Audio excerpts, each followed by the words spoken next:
لا بخير الحمد لله. والجديد انت اوريجينال. اوريجينال. كيفاش جابتك الظروف جيتي لميلانو هنا؟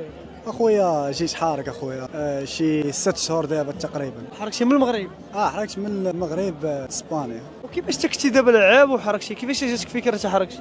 وانا الفكره كانت عندي اخويا داك الشيء علاش انا بغيت اوروبا، بغاتنيش الكره، قلت نعوجوها في جهه اخرى. زعما كنتي تلعب في تروازيام ديفيزيون مع من الفرقه امل تيزنيش ياك؟ لعبت في امل تيزني. لعبتي في الرجاء؟ لعبت في الرجاء البيضاوي. وعلاش ما كملتيش في الرجاء والفرق الاخرين؟ صافي وصلنا لواحد الامل ديال الفريق، طلعنا سنيور، داروا معنا تيست، اختاروا اللي اختاروا، وديك الساعات كل واحد فين صيفطو بريطي، فهمتي؟